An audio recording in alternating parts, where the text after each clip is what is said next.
नमस्कार। हम लोग बात कर रहे थे पलासी युद्ध के बाद की स्थितियों के बारे में। जैसा कि हम लोगों ने देखा था पिछले वीडियो में कि मीर जाफर सिराजुद्दौला के बाद गद्दी पर बैठा। अंग्रेजों की आकांक्षाओं की पूर्ति करने में अक्षम मीर जाफर को वेंसीटाट ने हटाकर मीर कासिम को बंगाल का अगला नवाब नियुक्त किया। कहीं न कहीं यह मीर कासिम जो कि नया नवाब बना था, अंग्रेजों की आकांक्षाओं पर खरा नहीं उतर पाया। उनकी अपेक्षाओं के विपरीत यह बंगाल का अलीवर्दी खां के बाद दूसरा सबसे योग्य शासक सिद्ध हुआ। आइए उसके बारे में एक एक पहलुओं की बारीक तरीके से चर्चा करने की कोशिश करें।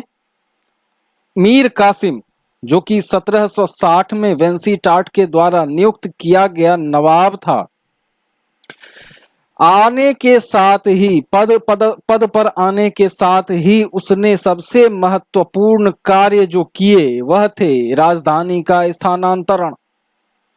उसने मुर्शिदाबाद से राजधानी का स्थानांतरण मुंगेर किया। इसके पीछे दो तर्क थे। सबसे पहली बात कि मुर्शिदाबाद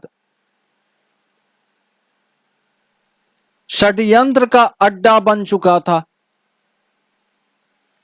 वह इन माहौल से दूर होना चाह रहा था, वह थक चुका था इन माहौलों में, इसलिए वह यहां से दूर जाना चाह रहा था। दूसरी बात जो थी कि वह यह उम्मीद कर रहा था कि अगर मुर्शिदाबाद से दूर जाएं, जहां पर उसने अपनी राजधानी बनाई अर्थात मुंगेर, तो मुर्शिदाबाद से दूर होने के कारण उसे उम्मीद थी कि अंग्रेज यहां पर न्यूनतम हस्तक्षेप पैदा करेंगे। इन दो प्रमुख कारणों से उसने अपनी राजधानी का परिवर्तन मुर्शिदाबाद से मुंगेर कर दिया। वहां पर पहुंचने के बाद, राजधानी परिवर्तन के बाद, वह स्वभावतः अपने मूल रूप से शासन करना उसने आरंभ कर दिया। कई तरह के सुधार उसने किए, जैसे आर्थिक क्षेत्र में सुधार किए, सैन्य क्षेत्र में सुधार किए, प्रशासनिक क्षेत्र में सुधार किए। वह एक महत्वाकांक्षी शासक था। वह अंग्रेजों के प्रभाव से पूर्णतया मुक्त होना चाह रहा था। आइए सबसे पहले देखते हैं उसके द्वारा किए गए आर्थिक सुधारों के बारे में हम लोग थोड़ा बारीक अध्ययन करने का प्रयास करें। सबसे पहले उसने राजधानी का परिवर्तन मुर्शिदाबाद से मुंगेर किया। उसके बाद जब राजधानी परिवर्तित हो गई, उसने कई आर्थिक सुधार किए, जैसे उसने कई नवीन कर लगाए, करों के ऊपर उसने उपकर लगाए। उसने अंग्रेज अधिकारियों से लेकर उसके अधीन भारतीय अधिकारियों के बचत पर एक नवीन कर लगाया जिसका नाम था खिजरी जामा। खिजरी जामा नामक कर उसने बचत पर लगाया था। दस्तक एक प्रकार का अधिकार पत्र हुआ करता था, जिसको उस समय तत्कालीन संस्कृति में उस अधिकार पत्र को दस्तक कहा जाता था। जैसा कि हम लोग शुरू से जानते आए हैं कि दस्तक भारतीय नवाबों के द्वारा अंग्रेज कंपनी को दिया जाने वाला एक अधिकार पत्र था। इस अधिकार पत्र में समय के साथ कई परिवर्तन किए गए, नए प्रावधान समय के साथ जोड़े गए। अगर एक मूल प्रावधान की अगर हम लोग बात करें तो वह था कि 3000 वार्षिक देय के बदले बंगाल, बिहार, उड़ीसा में मुक्त व्यापार की अनुमति, जिसकी पुनरावृत्ति कई नवाबों ने एक साथ एक स्वर में इसकी की। सबों के प्रावधानों में यह एक ऐसा प्रावधान था जो कॉमन था। सभी नवाबों ने अपने फरमान पत्रों में इस एक प्रावधान को जरूर डाला। अगर हम लोग इतिहास पर प्रकाश डालें तो हम लोगों को ऐसा दिखेगा। खैर, इन दस्तकों का दुरुपयोग अंग्रेज करना शुरू कर चुके थे। मुक्त व्यापार के नाम पर वह बहुत अनवांटेड चीजों का व्यापार करना आरंभ कर चुके थे और भारतीय व्यापारियों के साथ अभद्रता का व्यवहार भी कर रहे थे। अब तो उनके पास कारण भी था, क्योंकि राजनीतिक पैठ उनकी बनती जा रही थी, बल्कि बन चुकी थी पलासी के युद्ध के बाद। इस प्रकार दस्तकों का जब दुरुपयोग होना शुरू हुआ और यह खबर मीर कासिम तक पहुंची, तो उसने इन दुरुपयोग को रोकने के लिए बंगाल, बिहार, उड़ीसा, जो कि उस समय तक एक संयुक्त प्रांत हुआ करता था, एक सम्मिलित प्रांत का एक स्वरूप था, इस पूरे क्षेत्र में मीर कासिम ने आंतरिक व्यापार को कर मुक्त कर दिया। यह अंग्रेजों की आकांक्षाओं का पहला प्रतिरोध था मीर कासिम के द्वारा। शुरुआत कहीं न कहीं बक्सर युद्ध की पृष्ठभूमि का पहला कारण यही था कि उसने दस्तकों के दुरुपयोग को रोकने के लिए सभी व्यापार को, जो कि आंतरिक व्यापार थे, सभी व्यापार को उसने कर मुक्त कर दिया। दूसरी बात ये तो हुई अर्थव्यवस्था में उसके द्वारा किए गए सुधारों की बात। अब चलते हैं सैन्य सुधारों की बात करने के लिए। सैन्य सुधारों में उसने सबसे पहले जो काम किया वह था कि एक जर्मनी का एक सैनिक था जिसका नाम था वाल्टर रीनहार्ड, जिसको सुमेरु भी कहा जाता है। इसके दो नाम थे। वाल्टर रीनहार्ड के नाम से भी इतिहास इसको जानता है, सुमेरु के नाम से भी इसको इतिहास जानता है। तो सुमेरु के नेतृत्व में इसने भारतीय सैनिकों को प्रशिक्षण दिलवाना आरंभ कर दिया यूरोपीय तकनीक पर। स्वाभाविक बात थी कि यूरोपीय उस समय एक तरफा स्थिति में थे।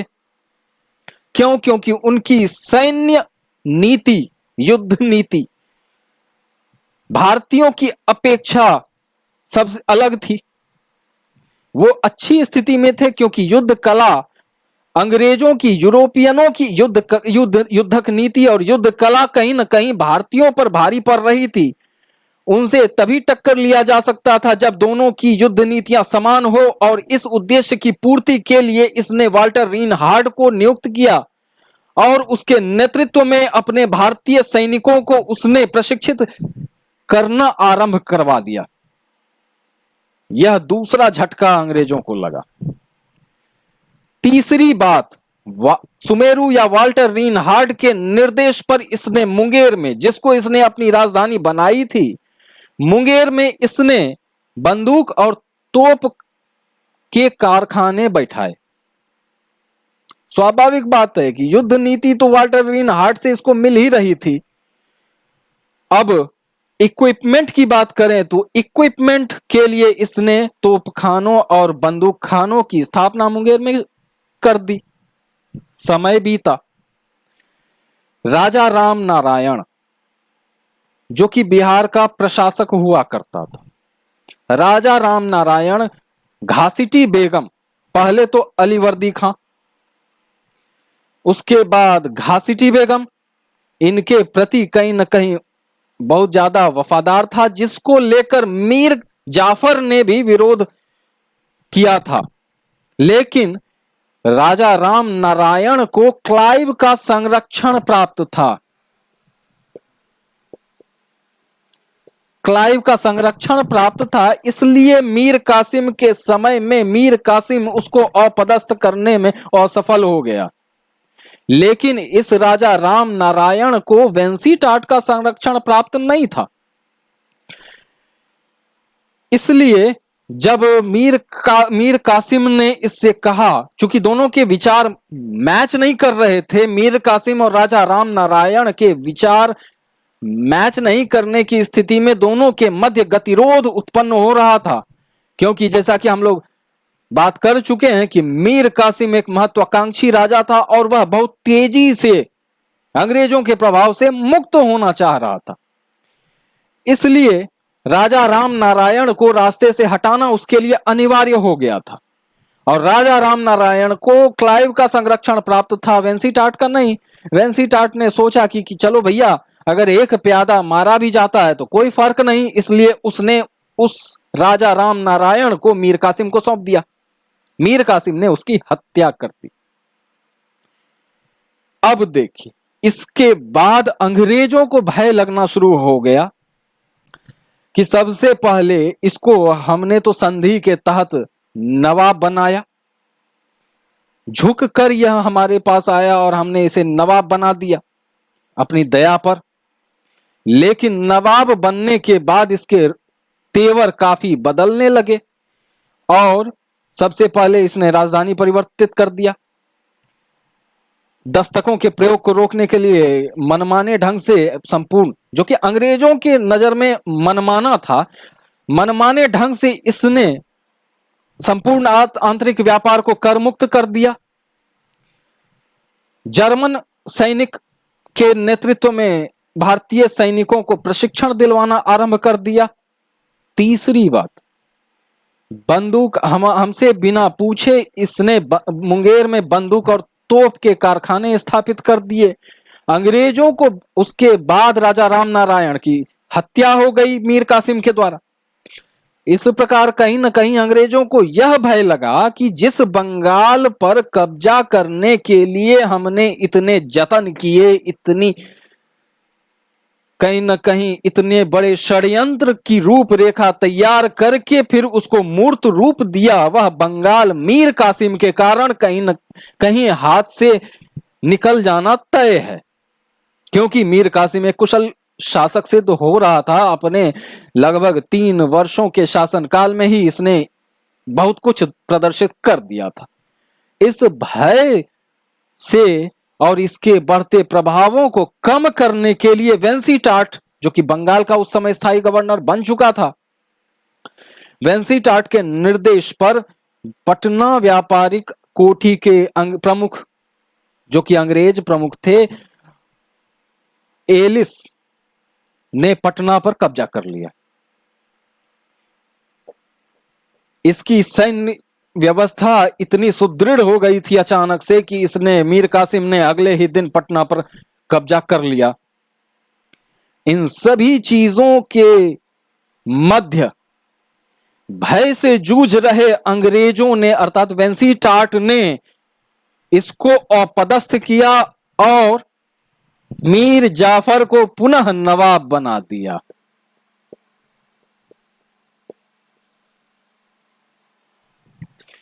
इस बार पिछली बार वेंसीटाट के साथ जो समझौता हुआ था मीर कासिम का, और जिसके तहत 15,000 रुपए मासिक दे के बदले मीर जाफर कलकत्ता में रहने के लिए तैयार हुआ था, उस मीर जाफर पर दया करके, चूंकि इनके पास कोई दूसरा विकल्प था नहीं, यदि मीर कासिम नहीं तो फिर कौन, लोगों की नजर के लिए एक ऐसा प्रसिद्ध व्यक्ति, प्रसिद्ध चेहरा इनको चाहिए था जो नवाब की कुर्सी पर नाम मात्र के लिए बैठे। और उस समय तत्कालीन परिस्थितियों में मीर कासिम के बाद मीर जाफर के अलावा इनके पास वैसा कोई चेहरा था ही नहीं जिसको ये नवाब की कुर्सी पर बैठाते। तो घूम कर ये फिर मीर जाफर के पास पहुंचे और मीर जाफर को नवाब बना दिया। इस बार परिस्थितियां दूसरी थी। मीर जाफर जो इस बार गद्दी पर बैठा तो सिर्फ नमक व्यापार में 2.5% हिस्सा वो लेता था और बाकी पूरे बंगाल का दायित्व, पूरे बंगाल का प्रशासन, पूरे बंगाल की सैन्य व्यवस्था, पूरे बंगाल की आर्थिक व्यवस्था अंग्रेजों को सौंप दी गई मीर जाफर के द्वारा। तो खैर मीर कासिम तो अपदस्थ हो गया। मीर कासिम जो पटना पर पुनः कब्जा कर चुका था, वहां पर कुछ अंग्रेज अधिकारियों को इसने बंदी बना लिया। सुमेरु के कहने पर, चूंकि अपदस्थ होने के कारण मीर कासिम नाराज तो था ही, मीर कासिम ने नाराजगी वाली स्थिति में सुमेरु के सलाह से उन अंग्रेज सैनिकों की हत्या करवा दी। पृष्ठभूमि में बहुत सारे कारण थे, लेकिन यह हत्याकांड बक्सर के युद्ध का तात्कालिक प्रमुख कारण बना। अंग्रेजों को भी स्पष्ट बहाना मिल गया कि अंग्रेजों की हत्या की गई है। बस उसके बाद क्या था, उन्होंने अंग्रेजों ने कासिम बाजार, पटना, मतलब बंगाल के क्षेत्र की, बंगाल के नवाब के अधीन के में जितने भी क्षेत्र आ रहे थे सबको धीरे धीरे अंग्रेजों ने कब्जा करना आरंभ कर दिया। लगभग ऐसा कुछ इतिहासकार मानते हैं कि 15 दिन से लेकर 30 दिन के भीतर लगभग संपूर्ण बंगाल में अप्रत्यक्ष रूप से अंग्रेजों का शासन फिर से स्थापित हो चुका था। बहरहाल इन परिस्थितियों से लड़ने के लिए यह एक जुझारू व्यक्ति था मीर कासिम। वह इन परिस्थितियों में भी लड़ना जानता था। वह इन परिस्थितियों से लड़ने के लिए उसने अवध के नवाब शुजाउद्दौला से कहीं ना कहीं अवध के नवाब शुजाउद्दौला से उसने मदद मांगी। वह अवध गया और अवध जाने के बाद जब दरबार पहुंचा तो वहां पर शाह आलम द्वितीय पहले से मौजूद था। वहीं पर बक्सर युद्ध की रूपरेखा तैयार की गई और बक्सर का युद्ध बक्सर के मैदान में 1764 ईस्वी में लड़ा गया। बक्सर के युद्ध में भारतीयों की तरफ से अगर बात करें तो मीर कासिम, अवध का नवाब शुजाउद्दौला और तीसरा शाह आलम द्वितीय था। इन तीनों की सम्मिलित सेना एक तरफ थी और हेक्टर मुनरो के नेतृत्व में अंग्रेजों की सेना थी।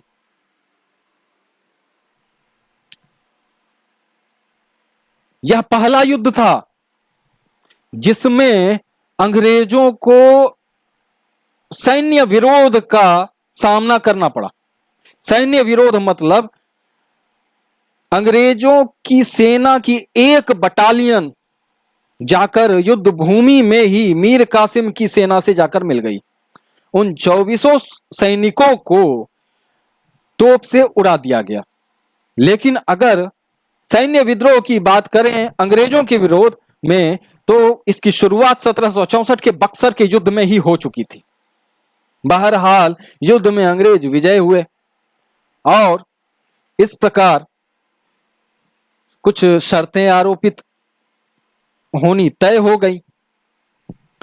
मीर कासिम भागकर दिल्ली चला गया जहां पर 1777 ईस्वी में उसकी मृत्यु हो गई। इधर मीर जाफर तो गद्दी पर बैठ ही चुका था। लगभग 3 वर्षों के बाद 1760 से 1763 के मध्य मीर कासिम था और 1763 से 1765 तक मीर जाफर पुनः नवाब बना था। बक्सर के युद्ध के बाद जो क्लाइव इंग्लैंड चला गया था वह पुनः भारत आया, बंगाल का गवर्नर बना। अब तो बंगाल की पूरी सत्ता कहीं ना कहीं प्रत्यक्ष या अप्रत्यक्ष रूप से अंग्रेजों के हाथों में आ चुकी थी, लेकिन सामाजिक रूप से वह बंगाल की सत्ता अपने हाथों में लेने से इनकार कर रहा था। उसके पीछे उसने 4 तर्क दिए। पहला, उसके पास अधिकारियों की कमी थी, ऐसा उसने बताया। दूसरा कि मुगल सम्राट मृत अवस्था में अभी भी मौजूद हैं भारत में। भारतीय स्थानीय नवाब उनकी छत्र छाया में कहीं ना कहीं पुनः एकजुट हो सकते हैं। तीसरी बात जो थी वह थी कि पुर्तगाली जो कि समाप्त अवस्था में थे लेकिन उनकी कोठियां थीं, डच और फ्रांसीसी, ये तीनों यूरोपियन शक्तियां एकजुट हो सकती थीं और कहीं ना कहीं अंग्रेजों को नुकसान होता। इन्हीं सभी तर्कों के मध्य आधार पर क्लाइव ने सामाजिक रूप से, सार्वजनिक रूप से बंगाल की सत्ता को अपने हाथों में लेने से इनकार कर दिया। इन सभी बातों पर और इसके बाद अप्रत्यक्ष रूप से सत्ता नजमुद्दौला को दी गई मीर जाफर का जो पुत्र था, अल्पवयस्क पुत्र था। और इस प्रकार क्लाइव ने इलाहाबाद की दो संधियां की, एक 12 अगस्त 1765 को और दूसरा 16 अगस्त 1765 को। और इन सभी बातों पर हम लोग अगले वीडियो में चर्चा करेंगे। तब तक के लिए जय हिंद।